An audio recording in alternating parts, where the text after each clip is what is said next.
Sure. Oh, sorry.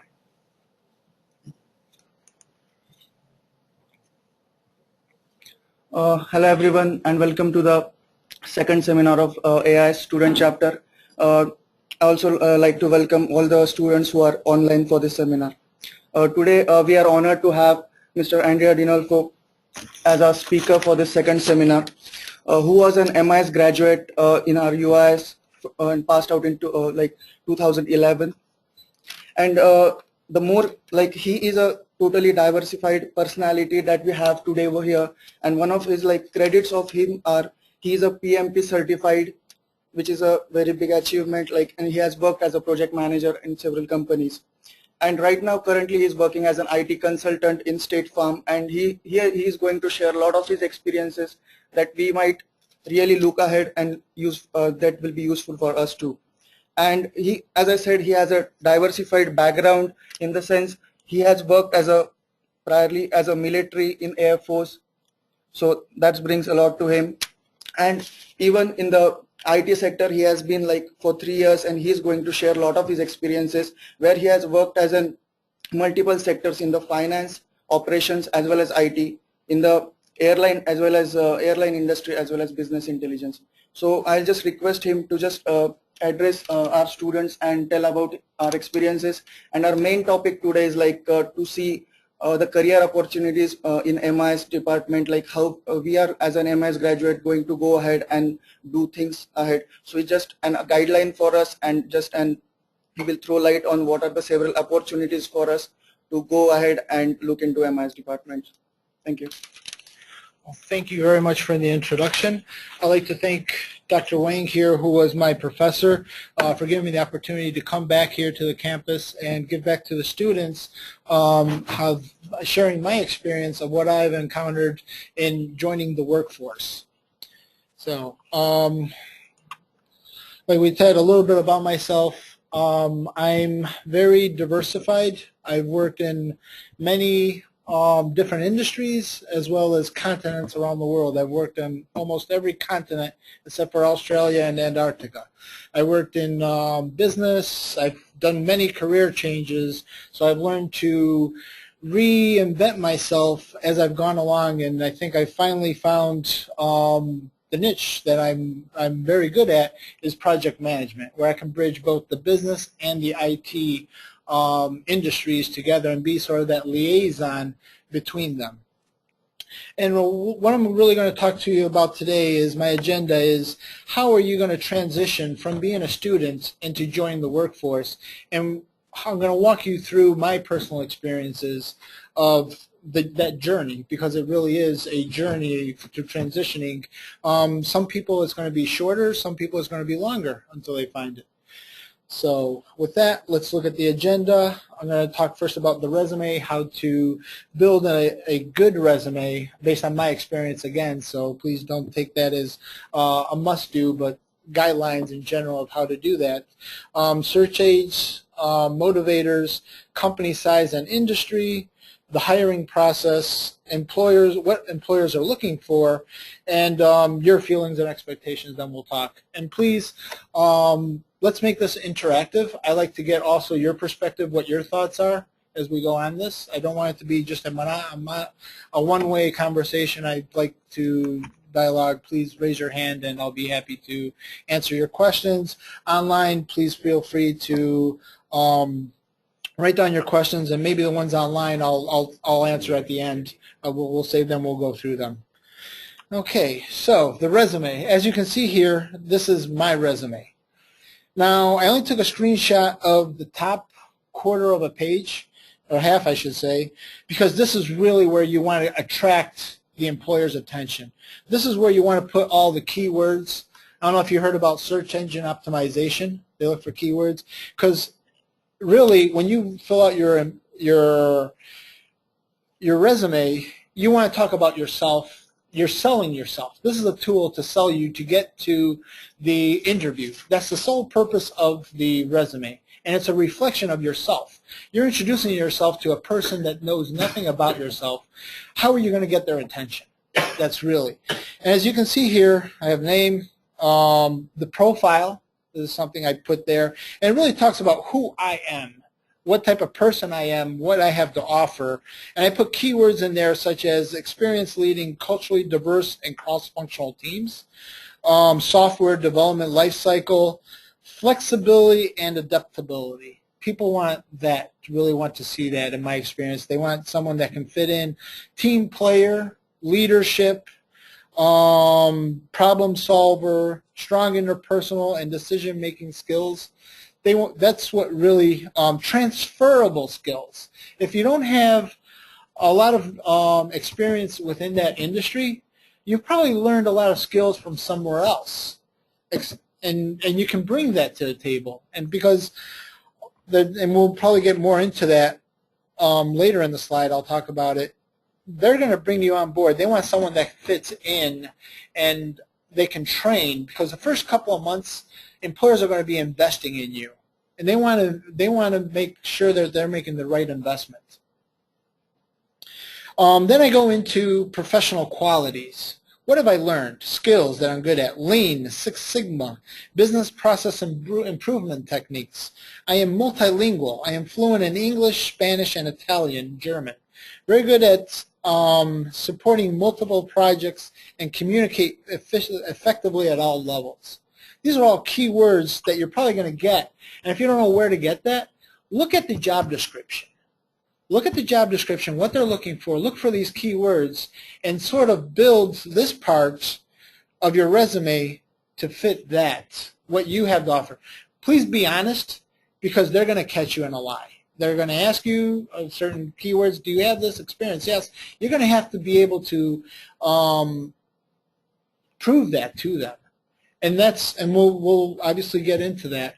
So please make sure you can back up and you know your resume once you build it. And this is not a one-size-fits-all template. You might have to, if you're going to do a job search where you're going to start throwing out your resume at anything that has, in my case, project manager at it, well, what industry? Is it financial services? Is it manufacturing? Do you have that type of experience? Are they looking for specifically someone that has experience with SAP versus Microsoft? So you want to look at quality versus quantity.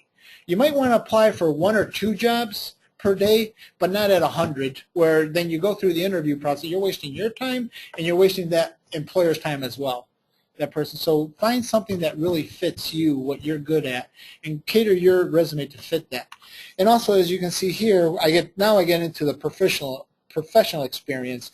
I just put in the top line, full-time. Oh, and also always refer to yourself in third person, because you're not the one that's going to be reading it. It's going to be someone else. So put your name. Andrea is your name there, and tell them what you did here in this case. Fortune 50 clients, financial services industry. Anyone have? Please. Sure. Yeah, you said about you have the project management qualities, and you highlight that through the resumes. And you also said project management doing in one sector, and I just wanted to know how much dependent is project management for a different sector of a different industry. If I have a project management experience in IT software, and I look at for the jobs in manufacturing industry, how much they will rate me, even if I know the project management tools, I know all the skills, and there would be a different product life cycle, right? Right. The domain knowledge is what you're getting to, I assume. Is that correct? Yeah, means I won't have that domain knowledge with manufacturing. So should I go ahead and apply for a project management job in a manufacturing industry if I'm doing software? It depends. Is that what you want? If you want to go in there, I would definitely read up. Show them again your transferable skills. I've managed projects. I am not a domain expert, but I assume I do have subject matter experts that I will work with and I can communicate effectively with. And I'm sure that you have to sell it to yourself. Do I have people that are subject matter experts on my team that I work with? Because remember, we're a team player. Nobody does anything by themselves. And you have to sell that back to the employer. And many times that's, oh yeah, that's right, that's a good point. Because your first contact is usually going to be 90% of the time it's going to be with an HR person. HR person you can get by if you sell that way to them because they're not domain experts. The domain expert comes in your second interview, and I'll get to that during the in the slides. So I will get back. That's a very good question. That happens all the time. I've had that question myself. Another thing, Yeah. please. It's kind of coming from our conversation this morning. I think we need to emphasize how long the segment should be, and how do you put keywords in there and blending it. Yes. Okay. Thank you. Yes, length, normally 2 to 3 pages. I want to go that more and that's why I took just a snapshot of this top portion, because that's where employers are not going to go through 2-3 pages unless they're really interested. You've captured their interest here. If you have not captured their attention in this first 2 paragraphs, they're going to move on. They're not going to read the whole thing. If you have captured they're going to go through it, or they're going to put you aside because they want to go through and know more about you. But it's important that you make the first impression right here. Keep it very well structured, because remember, this is presenting yourself, who you are. You want to be a very organized person. You want to make sure your margins are the same. It's very symmetrical. All your bullet points are not off to a left or right. They're in columns. Also where you start. Print it out and look at it. Print it out and look. Is there something wrong with it? Fix it. Go over it. This is a living document. You're going to be working on this every day. Sometimes I make changes to this thing multiple times per day. What fits better? Again, look at what job you're applying for, what the employers want. Tailor this to what the employer wants. Another thing that I've learned, and this was just recently, up here I put Chicago, Illinois, my zip code, and my telephone number. This is very, very important for where you're getting that job. Change it. If you want to go live down in Texas, my personal experience, I wanted to apply for a job in Texas. I was applying for jobs in Texas. I would never get a response from the jobs that I was applying for. But I was getting multiple calls per day from recruiters with jobs in this area code and telephone number. And I'm like, why? Why? I printed it out, I looked at it, and it just hit me, and I'm like, oh, when recruiters are looking for candidates for their jobs, they're looking for people that are local. So what I did was I put a previous address where I lived down in Dallas because I wanted to go back there, and I got a phone number, a local phone number with the area code 972 on Google Voice because they're looking for local candidates. Sure enough, my calls shifted from recruiters from Chicago to recruiters from the Dallas area. They were calling me on a 972 area code that was local, that they were familiar with, and I lived in a zip code that was in that local area. Because more times than not, they're looking for local candidates. How do you get around that for the logistics? Either you have a friend that lives there, you go live in a hotel, because you're going to be well paid as a consultant, and you might want to afford to live in the hotel for the first couple of months until you do find an apartment. And you don't want to commit in signing a lease, because what if you're not a perfect match for that job? At least a hotel, you're cutting your losses short, and you can move wherever it is to be. But for the first 2 or 3 months, until you get a good feel and you're a good match, you have to make sacrifices. I mean, if you really want this job, you have to do something. Do not ask for relocation, because they're not going to give it to you if they're looking for a local person. Keywords, I think we went over that in here. Skills, I'm sure you can do a lot of research. Google is your best friend, finding those keywords. I've spent countless time doing it myself. It's an ongoing project. And like I said, this I change it multiple times per day. So it depends what the buzzwords, keywords are that, Google does the same thing. Search engine optimization is a big, big industry because all people want to be at the top of that Google search. They want to be within the number 3 positions. because that's where, does anyone ever click past this first page? I mean, think about how you yourself use Google search. That's how other people use it as well. I mean, you really have to think about it, put some thought into it. You know, what would I do if I'm in this position? You have to put yourself in their shoes. Okay, I think I can move on to the next slide. Search aids, recruiters.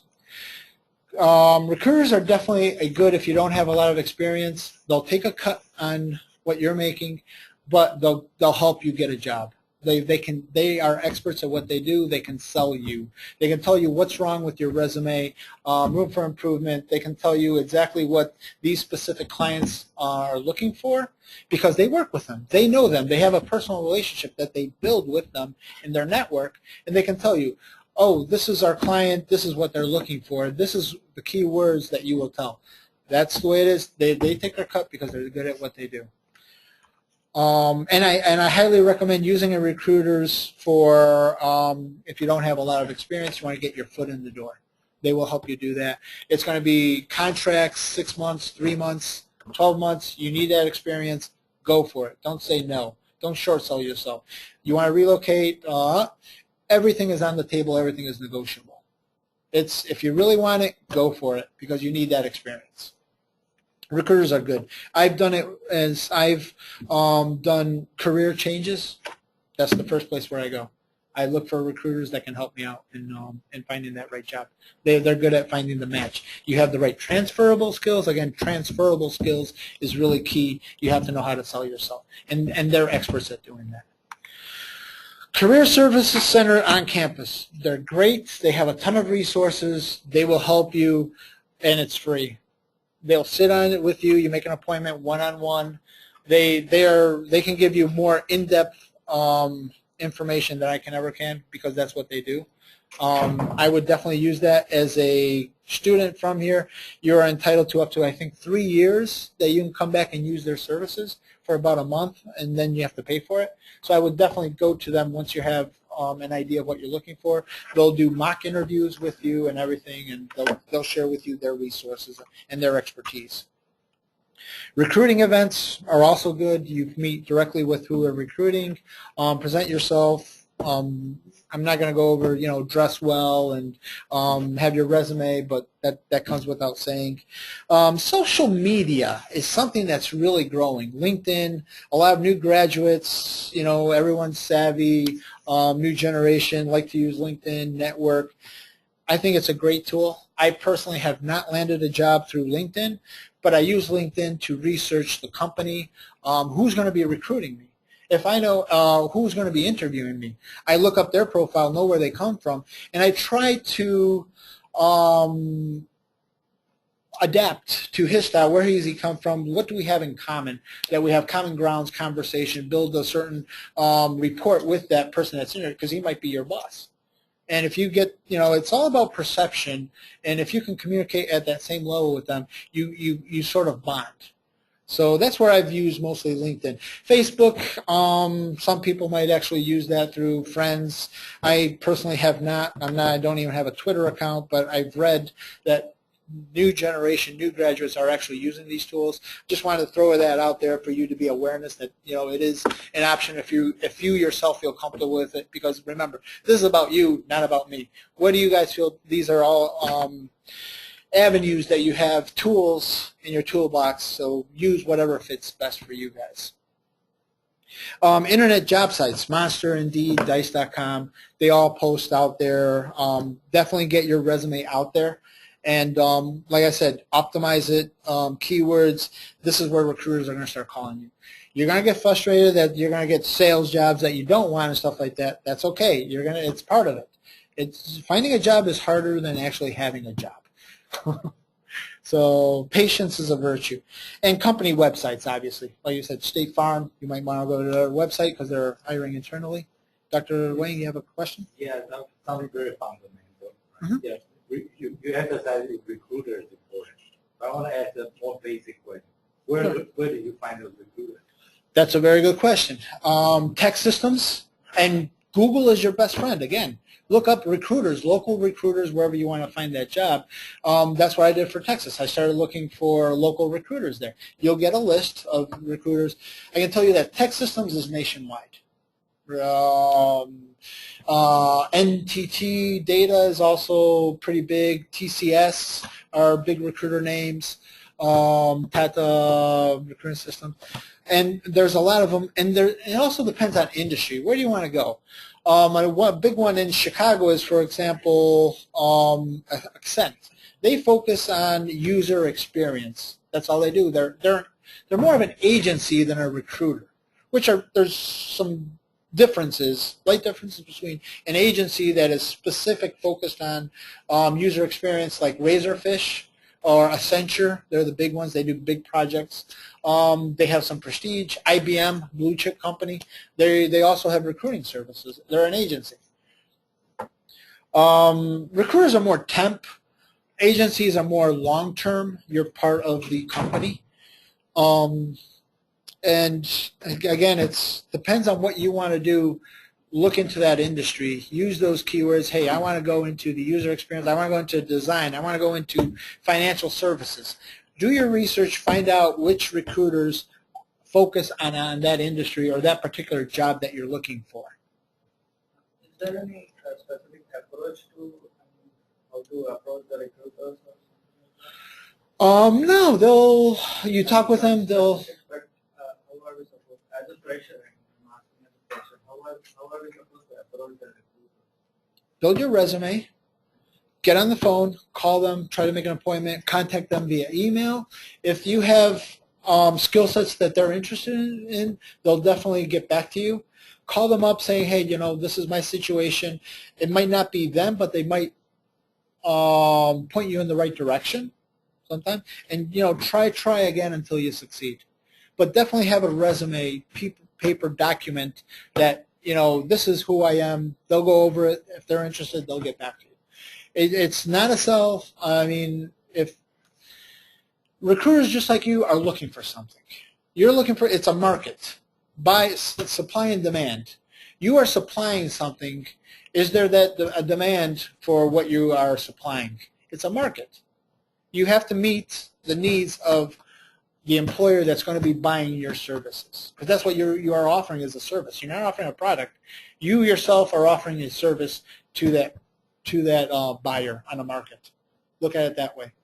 And you have to really dress up your resume and say, this is what I have to offer. And if there is a demand, they will definitely want, because they're making a profit off of you. They are. And that's something that's acceptable because they're offering another service. They're finding you a job that otherwise we would not be able to find on our own. So, and again, it's work with them, listen to them. Every time you go to a interview, take something from that interview. They ask a question that you are not able to answer, research it, find an answer for that, and we'll get to that as we progress through the slide. May I add something to your list? Yes, sir. UVI Alumni Association. Yes. Has a pretty robust Mm-hmm. career services group. And the nice thing about like the Career Center, the alumni service and stuff, is you're typically for free, or the alumni got to pay a little bit of a donation thing. But they can help you get your resume to the point of having a nice, clean resume that is professional looking, that contains the right stuff, that you can then use to go out. If they can't find you something, you can then use to go out and you've got a good product to use. Mm-hmm. Yes, definitely, absolutely. They will help you address some of those questions that you said. They're more professional than I will ever be, and they're good at what they do. That's all that they dedicate themselves to, is helping you guys find this next step. So know that they're out there. It's very important. That's why I had them at number 2. I should have put them up at number 1 because that should be actually your first stop. So, okay, motivators. What's going to motivate you to get a job? What are you really looking for? Because you're obviously going to provide the service and you want something in return, correct? What are you looking for? What satisfies your needs? Is a good salary? Are you in it for the money? And you need to change, make a career change. Go into the stock market. Just kidding. I mean, IT career is very rewarding. You will be, there's a lot of demand out there, and employees are willing to pay for your services at the right price right now. It's good. Things could change in the future, but as of now, there's a lot of good salaries out there. So that's one thing. But what are you really looking for? And this, again, this is some of the things that I put out there, but what are you have to ask yourself that question. What really motivates you to go to work every day that makes you happy? Is it a good boss? Is it a good work environment? Is it for the money? Is it advancement in opportunities? Is it a big company where you can advance quickly? Abilities to work from home? Some, offer that as benefits. The work environments. What really motivates you? Everyone is different, so I can't answer that information for you. You have to answer that yourself. Really look and say, this is what I want from a job. Do you want to live in a big city? Do you want to work in a small country town in the Midwest, or do you want to work on the beach? If a job will allow you to work, from home and live in California, no matter what they pay, that's what makes you happy. So whatever makes you happy, what fits you, because ultimately you want to be happy at what you do. That makes you more productive. You're happy, your employer's happier. If you're stuck in a job where you hate your boss and everything, you might want to look into finding something else maybe, or, and like I said, everyone is different. So that has to be a personal call. Anything else? Any other motivators out there that you guys can think of? What motivates you guys? Anyone? Teaching other people. Your professor, this is a very noble job. They're helping other people. Helping other people could be a motivator. Nurses, doctors, that's what they do. So think about that. I might want to add here, fit in. When you're going out and look for a job, you may not find the job you really want because you are not there yet, experience-wise. So, perhaps look for jobs that will help you learn what you're missing from that perfect job. So, one of the motivators might be to get hired to learn how to do or become proficient at this skill that I'm lacking. Mm-hmm. Right. Me, it's international travel, working with diversified cultures. That really, at a global level, that's really what motivates me. If I'm stuck in an office just working with my coworker next to me, that's not really motivating for me. I like to look at the bigger picture and be part of something bigger. Please. If we don't have experience in some of the field, we are unlikely to get a job when we are applying, right? So I just want to ask a question: how significant is work experience? Mainly because if a person, he is an undergraduate and he has work experience for 5 years, and a graduate person with no work experience, they both resumes are on the same table, right? I'm a recruiter. Suppose you are a recruiter, you have two resumes, like undergraduate with 5 years work experience and a graduate. Mm-hmm. So what would be the option? How Look. I would say. Right. No, that is a very good question. I would not disqualify you if you don't have any experience. What is the employer looking for? They're willing to train. If you have a graduate degree but you have no experience, look for leadership development programs. They're willing to train you if you have the right education. So again, it's supply and demand. Put in keywords when you're doing searches for leadership development, training, entry level. There are entry-level jobs out there. Don't look for something that, obviously you don't have experience. Don't go for a management position or, a director position where you need 10 years of experience. Narrow your search down to what you're really looking for. And that's why it's very important. Understand, what do you want to do? What is your goal? You have to set a goal, and if that is finding an entry-level job, put that in there in the search engine. So it removes all the other ones that you are not qualified for. If you're looking for a DBA position, don't put project manager. Look for DBA, 1-2 years of experience, or no experience, entry-level DBA.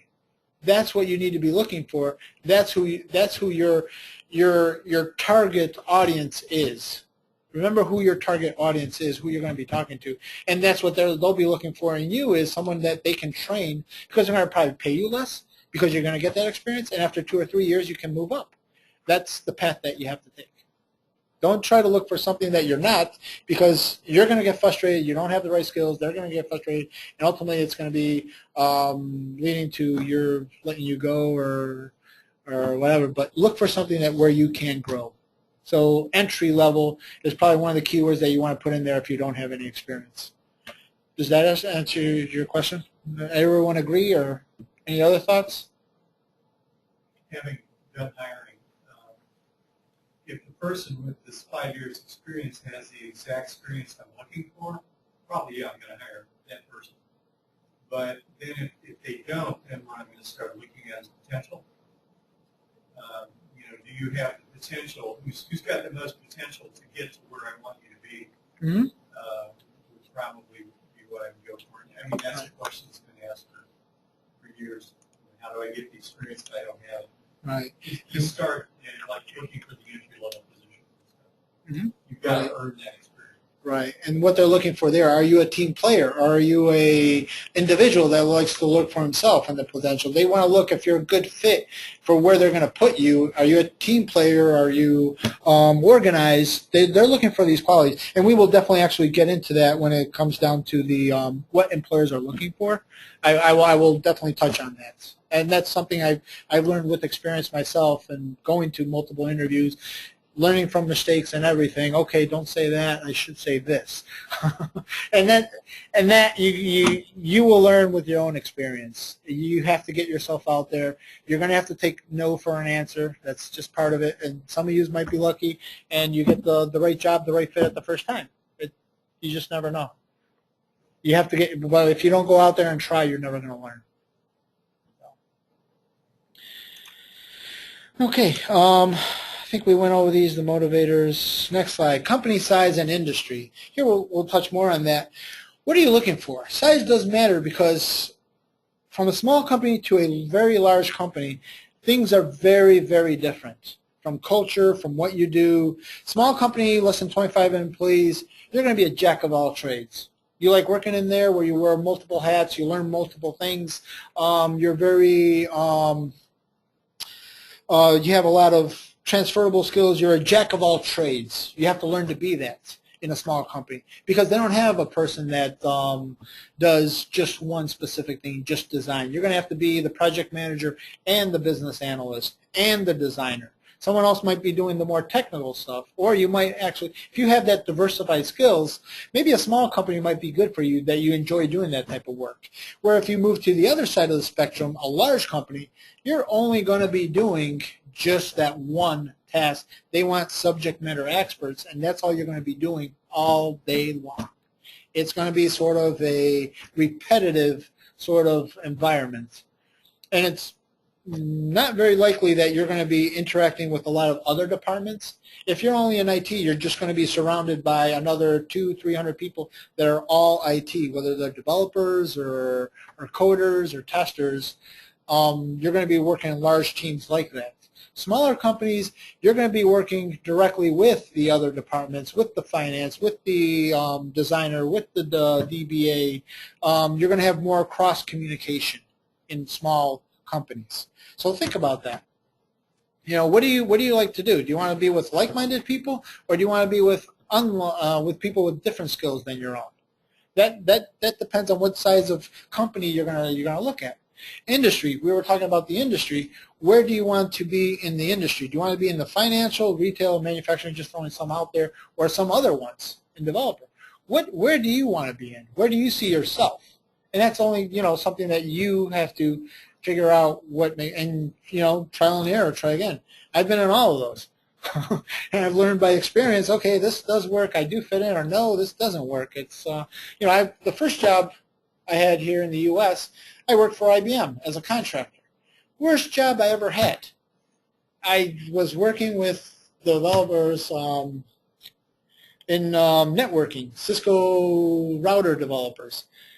They didn't have a sense of humor. I do. I just didn't fit in. That was one of the worst jobs I ever had. After 6 months when they laid me off, I was one of the happiest people because I got out of there.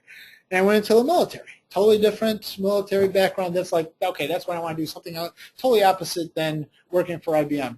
One of the best decisions I ever made. I enjoyed it. I was with like-minded people myself. I got what I wanted, my goal, and I moved on. And I like to move, change, learn other things. I'm well-rounded. Like I said, I have a very diversified background, and it helps me communicate with others. I can talk with a finance person at that level, our return on investment, net value, all those terminologies. I can speak their language, just like I can speak with a DBA. Hey, can you query this database for me? Retrieve this information using left, right, whatever. I can speak with them in their language, just like I can with an operations guy. Okay, what's your tempo on this process here? What are you making? How many widgets per hour are we developing? What's your profit per unit, or are you looking at batch? And so that makes a very big difference in when you're communicating with people on projects, because you're bringing in everyone from different because it's a team effort. And the better you can communicate with them in their language, the more consensus you have within a team, and they're willing to work with you. Yes. Online there's a question I want to look at. Where do you fit in? Or? Online, see that? Oh, there's a question? There's a Sure. question mark. Click on the question, see the Okay. question. So, question online, sometimes larger companies will make a project manager, business analyst job in each department. Is it good to ask the structure going into the interview? Yes. If you understand enough of it, why are they looking for that? They make it one and the same. It really depends. I would not rule that question out. I don't know if that answers your question. Any thoughts? Anyone else? Why do they make it business analyst, project manager all in one? My experience personally is because the project manager has enough time to actually do that one and the other. It makes you more efficiently utilized, because you're doing 20% of your time, 30% of your time project management, 80%, 70% of your time business analyst, and there are a lot of overlap between the two disciplines, and there might be some small variation, but at the end you're all working for the same goal, and the project manager, being a business analyst in a small environment, more likely gives you the understanding and the direct communication with your stakeholders. So you can communicate better with who your end customer is and understand what their expectations are. You have more likelihood of a successful project if you can do one and the other in a small project. And plus only paying one person instead of two. And that's their bottom line. And maybe a little different take on the question. Yes, sir. You can do some research on companies to see if that's how they're set. I kind of look as this person's asking, they have a project manager and business analyst, different people, but they put them in departments as opposed to the same person. Oh, okay. So potentially you could do some research and see how the organization sets up like that. And then, you might, if it doesn't come out in the interview, you might want to ask that question. That then gives you the feel. If you don't want to work in that environment, you might as well know that up front. Very good point. Yes, absolutely. So, if it doesn't automatically come up, and I would think something like that might, but you could ask the questions. How do you do your projects? Do you have people assigned to departments, or do they work out of the central IT? Right. Yeah, I read it since it was project manager / business analyst all in one. That was my understanding, my interpretation of the question. And that's actually the role that I'm going into in my next job right now that I'm being hired for, is project manager / business analyst. So I'm one and the same. I wear both hats. So, but yes, that was a very, very good point. Thank you, Dr. Larson. Sorry? Okay. Yeah. Did that answer your question? I see. Yeah. Okay. Okay. Excellent. Thank you. Any other questions on that? Please. So this question might be a bit off track, but we want to add something on entrepreneurship. I'm sorry? Entrepreneurship, like company with only start company with only 4 to 5 people. Oh, and entrepreneurship. Yeah. That's also, I mean, if you are very entrepreneurial, I'd sort of put that under the small one. But yes, so, you know, less than 25 people, that's usually working out of a garage and building that. I mean, if you have that entrepreneurial spirit, that's what motivates you, give it a shot. That was my experience with Dr. Wank. We were a 2-man, 3-man shop. we were jack of all trades, building solutions. It was a great experience. You learn a lot from all. I was the account manager, the project manager, the analyst, and then there was a technical guy, and we worked together with the technical expert as well. So it's definitely a good experience. Don't rule that out. It could be very rewarding. There's a lot of risk, obviously. You don't know if it's what the end result is going to be, but if you're a risk taker, and that's another thing, see, you really have to understand yourself. Are you a risk taker or not? What do you have that, you know, that high, you want to roll the dice, or do you want that steady income? If you want that steady income, look for a big company that's doing well, they're going to pay you less. Or do you want to roll the dice? You want to go in as a contractor, recruiter, work for 6 months, make big bucks, and then you might be off for another 6 months. So what's your risk tolerance? And you also have to understand the risk tolerance of the people that you're working with. What are your employer? Is he a high risk? He likes to take chance, fly by the seat of his pants, or does he want you to do jobs where it's well thought out and very risk adverse? Why are you doing this? What research have you done to justify your proposal? That's also something that you have to calculate in, and that's only you yourself that can really answer that question. Where do you land in the spectrum for risk? Job size, industry.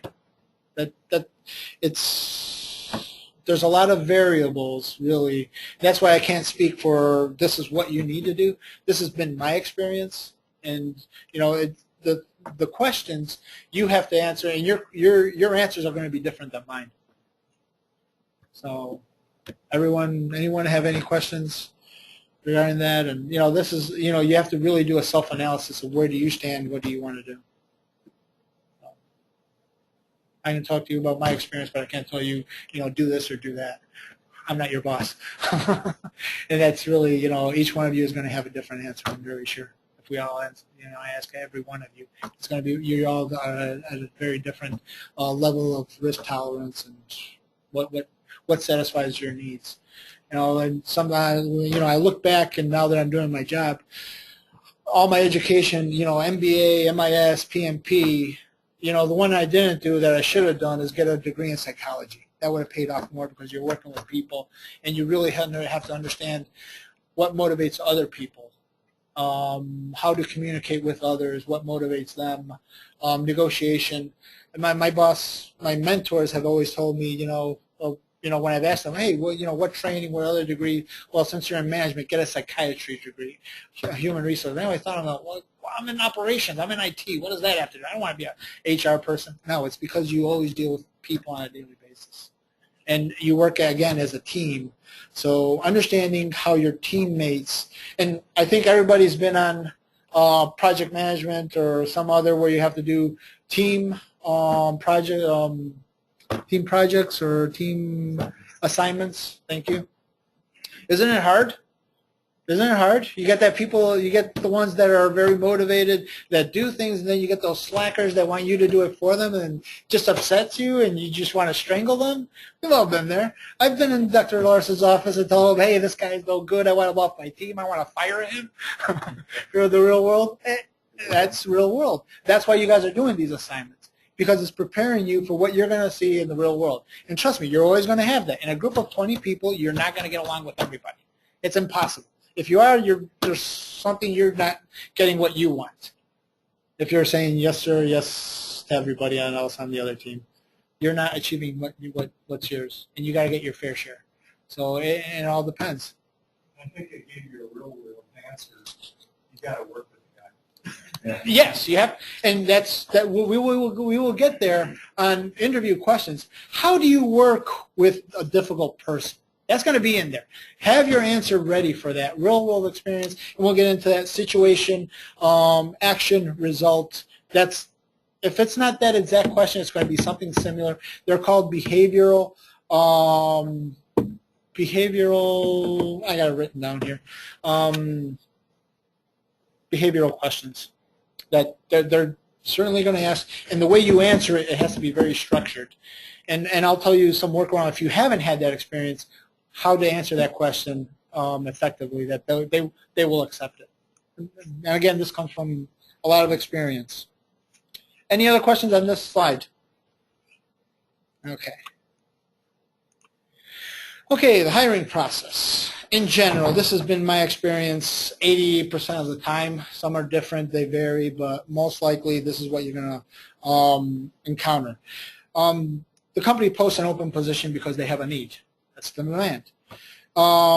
You post your resume, you get a call from the HR, most likely 99.9% of the time. It's going to be the HR person that reaches out to you in a big company.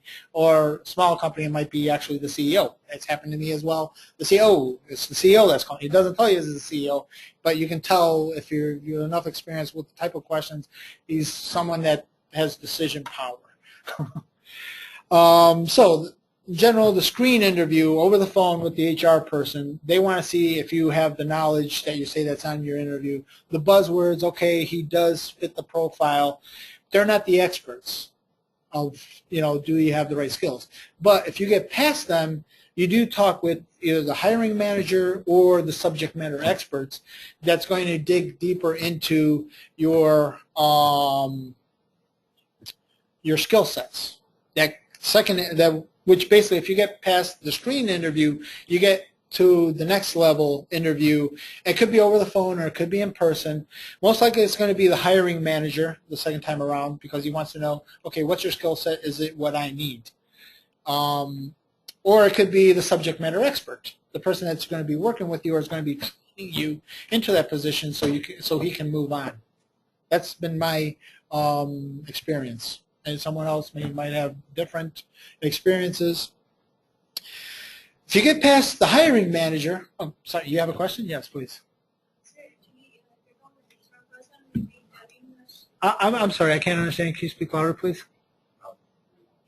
If at all the HR person is going to interview us over phone, like they are looking for some buzzwords, like how you can impress them over phone, like it is not actually a face-to-face interview, it's over phone.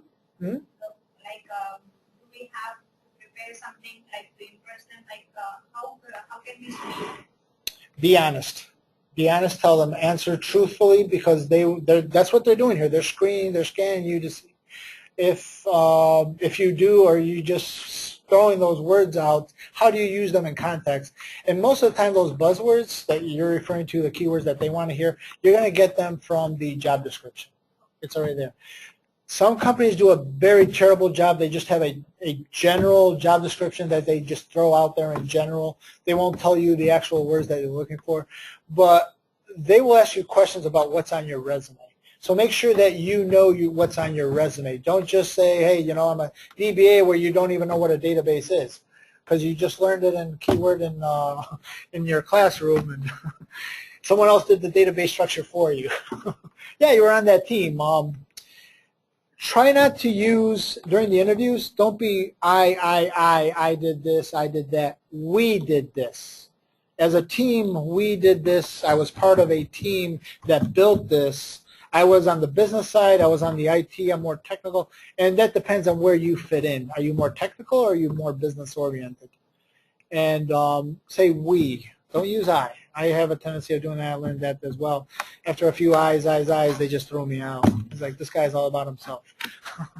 So we're part of a team. We work together. And I don't know if that answers your question, but it's really to get those keywords, use what you're comfortable with. And maybe the job is not for you.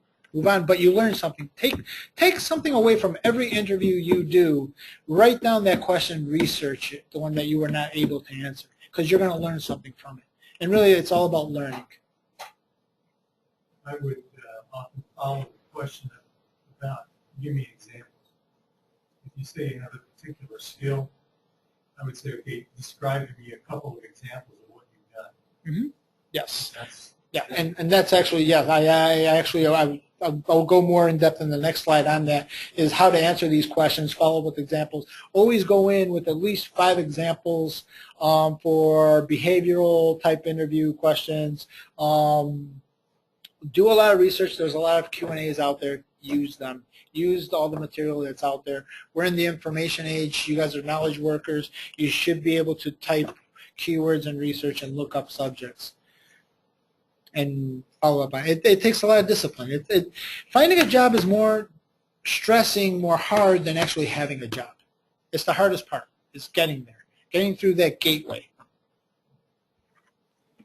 Any other questions on this?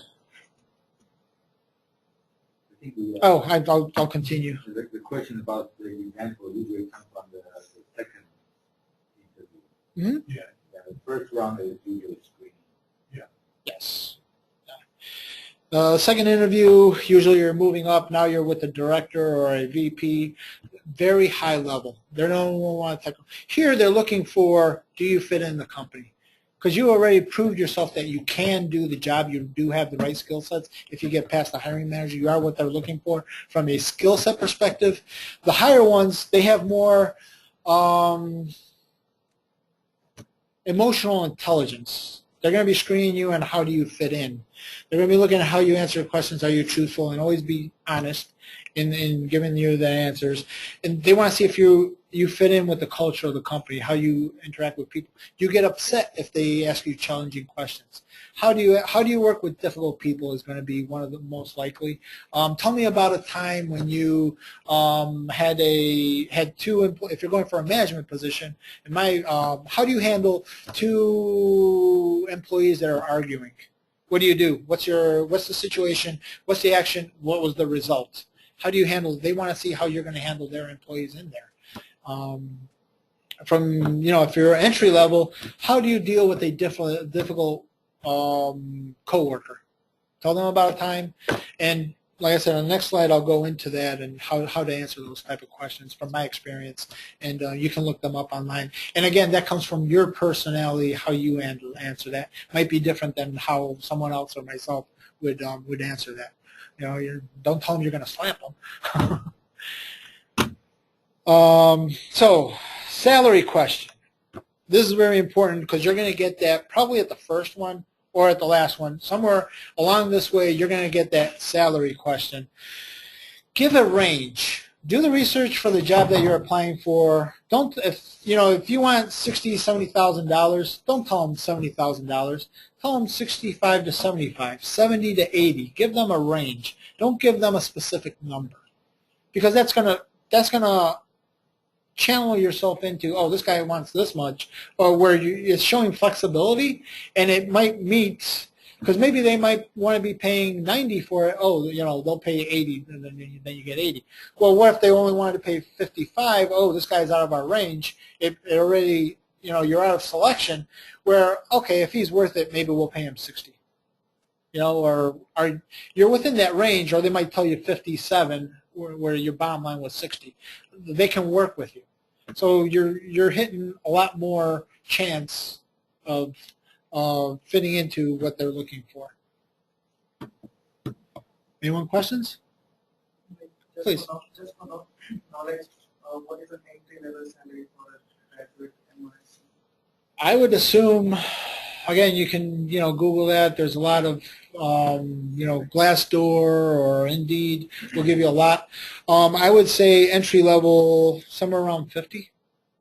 It depends on It depends on the job. Yeah, the company need what they're willing to pay for it. You could be worth 60, 70, but they're only willing to pay 45. They're going to look, and it depends on, okay, you have 3 types of candidate. One that has all the experience, that they're looking for, 5 years of experience, who your competition is basically when you're applying, because it's not just you. You know, it could be all your coworkers. It could be thousands of, you know, they get resumes. They're looking for, okay, someone that's overqualified, has a lot of good experience. He might be worth the top end and maybe pay him a little bit more, but he can do the job, and he's also going to bring in this additional revenue for us because he knows how to do this. He's a problem solver, or he has that unique experience that no one else has. They're willing to pay an extra for what his demand is. You might have the person that meets there, okay, he can get through with this, but he's very difficult to work with. Do we want to pay him that or not? Or you might have, like you said, the entry-level person who doesn't have the right experience but has the right attitude, has the discipline, very motivated, bright guy, he's going to have a great future. I'm willing to give him the job, and he's willing to work for, you know, $5,000 less. We're going to train him. It's going to be a good return on investment. Because remember, we're going into business. This is all about return on investment, the bottom line. How do you contribute to that company? So you might actually outperform, might get the job compared to the other people just because you're sharp, you got a good attitude, and they're willing to train you. It depends on the situation. Or they're desperate, they need an expert because the other person walked out, so they're going to have to pay the person that has that specific knowledge already in there that can jump in and take the reins without us training them. Then they'll pay more. But, you know, it's gambling. It is when you're looking for a job until you find it. Yes, sir. I have to head off to a meeting. A couple of quick things that I thought about that might be relevant to a lot of people here. Explain gaps in your resume. Like right now you're going to school, so there may be a time gap in your resume. Yes. Explain that in your professional area, saying, you know, took 2 years out to go to graduate school. Because that's a big question mark. Always. Have that prepared. Yes, absolutely. And explain that. The other thing, having looked at a lot of resumes and stuff, don't oversell yourself either. You have to find that balance between truth and, you know, you know. Yes. So competence. And that's where we talked about before, getting other people to look at your resume or help with that can help you get it down to an appropriate level. I have 5 different resumes: project manager, business analyst, international, the business side, and the technical side. And it depends on what job I'm applying for. I have that resume out there. A jack of all trades or domain knowledge expert. So keep that in mind. That So with all your experience for each position, or you choose the job experience that matches the type of position? that's what they're looking for. You're trying to solve to it's demand, supply and demand. This is what they're asking for. This is what you're wanting to supply. This is what I have to meet your needs. Because why are they paying you?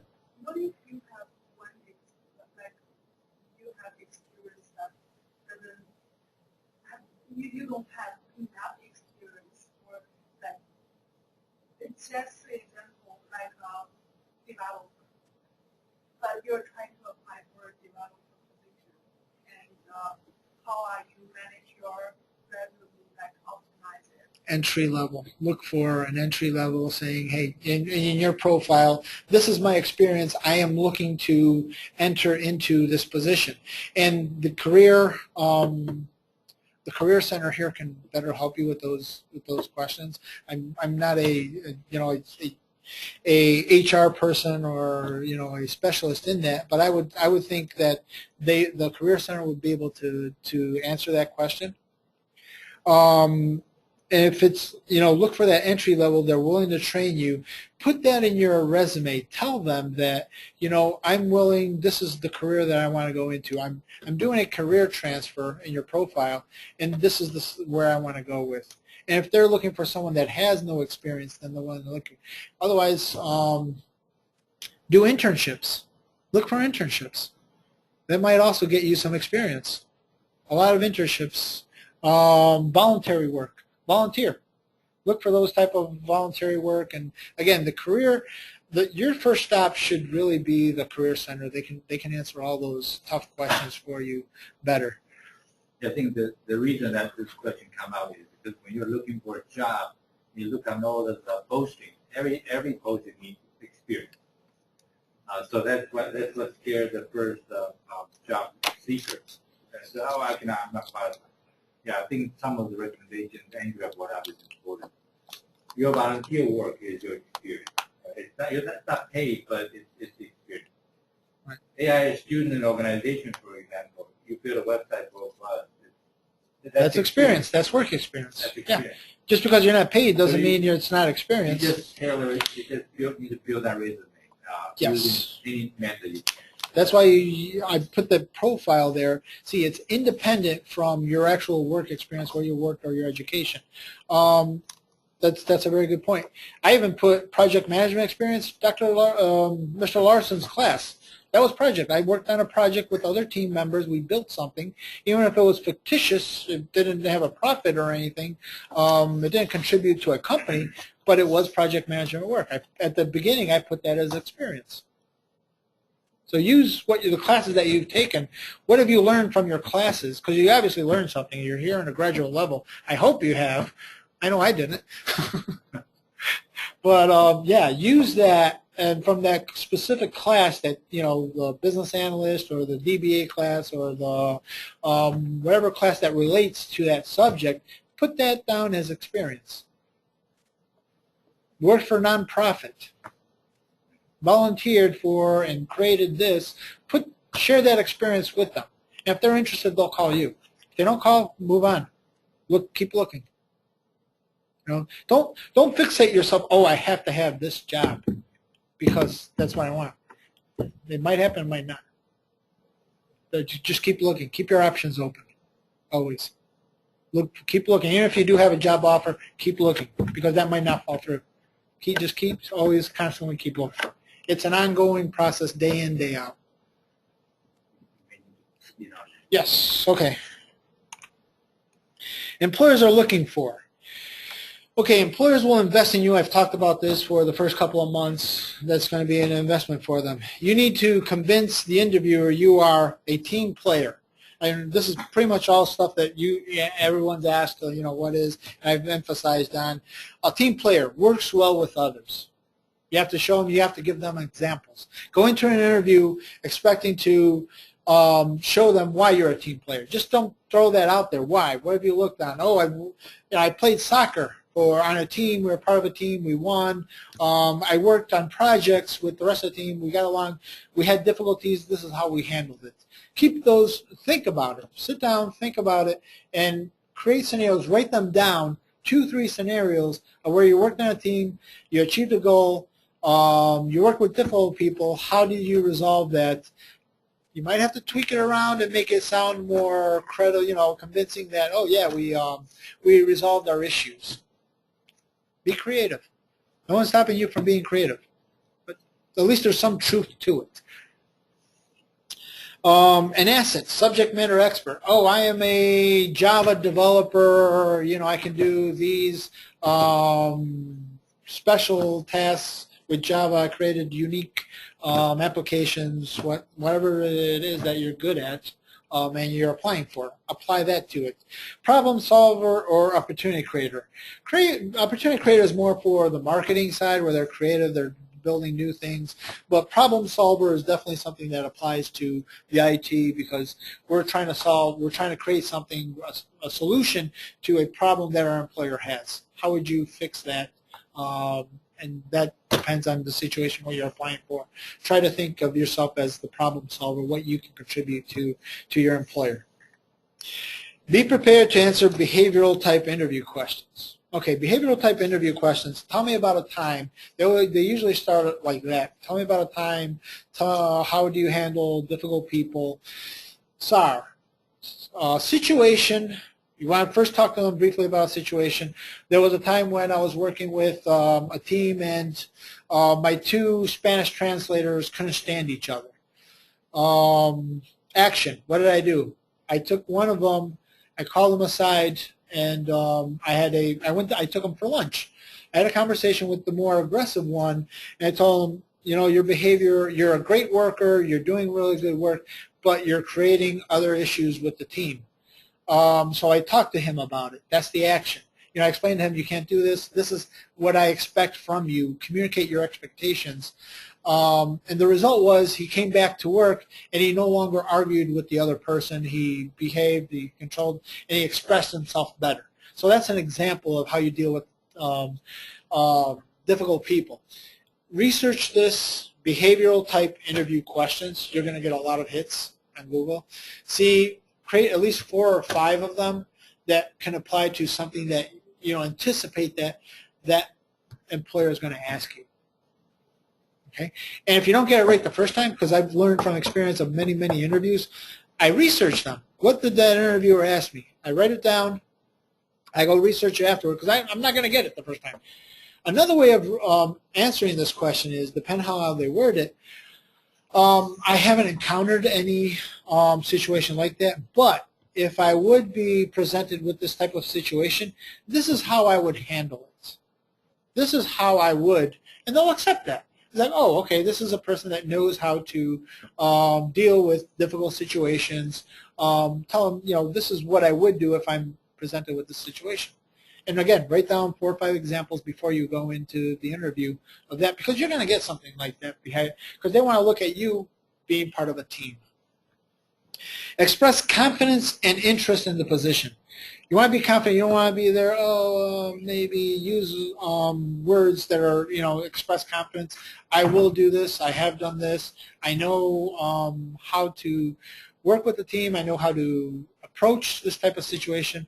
Don't be cocky, is that you know everything, or because people don't want, you're going to get yourself thrown out. I've done it myself. It's like, oh, yeah, I think I'm very confident, but instead I come across as cocky. So you have to balance yourself, your tone, your body expression during the interview. You always want to be polite. You always want to be assertive, but not overdo it, because then you sound like, oh, my God, this guy's going to be a problem for us. Let's get rid of him. He thinks he knows it all. Okay, any questions for that? How are we doing on time? We're out of time? Okay, feelings and expectation. How do you feel about your job search? Are you optimistic? Yes? Have I shared with you some new thoughts, provoking, that you guys did not thought about today? Have I reached out to you guys, given you some good examples? What do you guys think? Horrible, huh? You guys knew it already. Yes, let me share one experience I had when I was getting my my master. Right, so it's probably in your situation right now. And back in my time, we don't have internet, so job searching is a very expensive journey. Right? So I sent out 3,000 resumes. You time 3,000 to the postage that you have to pay. That's about $1,000 at that time. It's an investment. Right. And the paper that you want to use, the nice looking paper, that's another $1,000. Right. And when people interview, they say, okay, we are here on the interview. I was not there to ask for travel expense. So I drive. I cannot afford flights. I drive to 5 different interviews. And it cost me for another $42,000. So the investment I put into search for a job, about $4,000 or $5,000 over a 6 month period. So that's telling you how much effort you have to put in. Because my position is I'm a foreign student. I was a foreign student. So it makes the job search more difficult compared to the local competitors. And I believe many of you are in the same situation. So you have to think about that time and the money that what you need to consider. Nobody's going to be giving you a job like that. So you have to earn it. Yes, absolutely. It's an investment. Got 3 hope. Excellent. Out of how many did you throw out? 3,000. 3,000 resumes. I got probably opportunity 25 interviews, right? And the face-to-face interview I had 5. So I just made 5 trips around the country. It's an investment. It's hard work. Was like South Carolina. So I drove all the way from Missouri to South Carolina. And 16 hours drive one way. Interview, sleep one night. On average, it's going to take about 6 months to find a job. People might find it within a month. Some people might find it within 8 months. But on average, statistically, it's going to take you about 6 months. So keep throwing your resume out there. Get in front of employers. Do interviews. Even if you know you're not going to get the job, but you get a chance to be in front of the interview. That's practice. That's real world experience. Practicing for the next one. Until you do find the right one, you have all the right answers. Learn from your mistakes. That's what I've done. Learn from your mistakes. And if you don't make mistakes out there, you're not going to learn. You're not going to get that one shot, walk in there and get the job on the first time. That's very, very rare, very difficult. So keep, like Dr. Wing said, keep throwing your resume out there. If you do get a job offer, keep throwing your resume out there.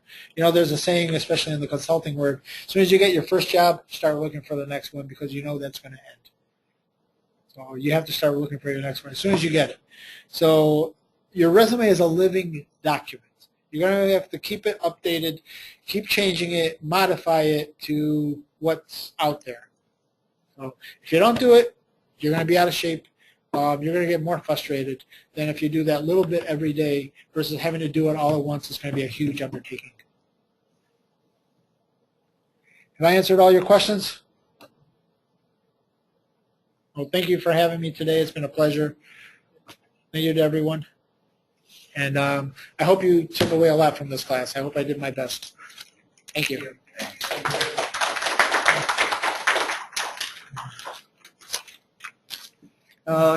Thank you, Mr. Andrea. This session was very informative, and you addressed a lot of questions that that are going through our minds. Like we'll be graduating after 2 semesters, and what are the things we should keep in mind? Like you touched down the resumes, the search aids. Like what are the things we need to take care while preparing an interview? What are the things that a recruiter looks for when he interviews someone? So yeah, that will definitely help all of us, and definitely we'll end up in some good job. Thanks for everything. I hope so. You're welcome. I'll just request everyone to just have refreshments. We have a pizza outside. Please help yourself.